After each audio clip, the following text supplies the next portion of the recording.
From that fabulous bar in downtown Toronto called Secret, this is the LeDrew 3-minute interview. And my guest today is Soma Ray-Ellis. She is an employment lawyer, the foremost employment lawyer in Canada. She's the head of employment at Gardiner Roberts, big time law firm in downtown Toronto. Welcome to the show. COVID, it's changed everything in the city of Toronto, first of all. So let's talk about that. Employees going back to work, what are the respective obligations, employees, employers, when they get back to work?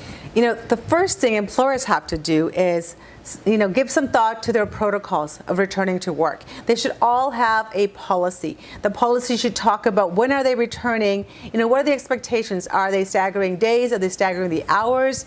What are the expectations of the building? Because the building is going to have rules about, do you have to line up to get into the elevator? I mean, how many people can be in the elevator? Well, I heard the other day from somebody at Scotia Plaza, downtown Toronto, they said it took them an hour to get into an elevator because there's such a lineup and only 2 per elevator. I mean, is that feasible to operate like that? I think it's going to be so difficult. So the companies need to give this some thought.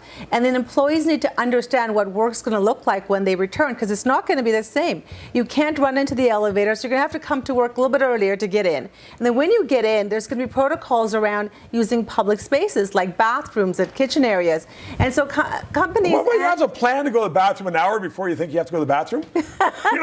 People are going to be sitting there jittering away. Hey, I got to go to the bathroom. I think that we can't take anything for granted anymore. There's going to be a process we have to follow if we're going to keep each other safe.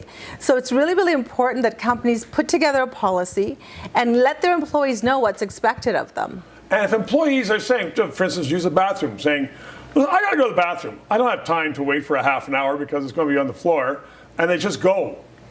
What are the repercussions of that? Not only from other employees, but from the employer's point of view. Well, remember, you can't have too many people in the bathroom anymore because you won't be able to be 6 feet apart.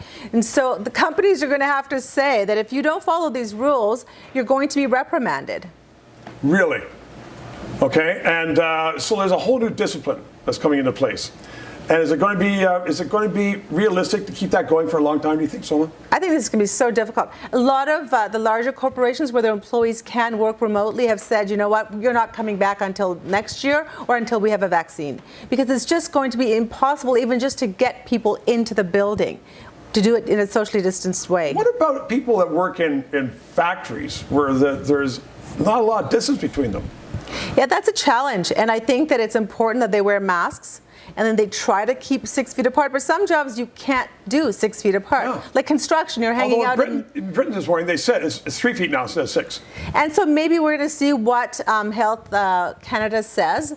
But right now here, it's still 6 feet apart. Okay. Soma Ray-Ellis, that's your 3 minutes. Thanks very much for joining us today. Thank you for watching. We have many more interviews like that in production. We are going to be having the interviews that you will not see on the mainstream media. If you like it, please subscribe to the LeDrew 3-minute interview.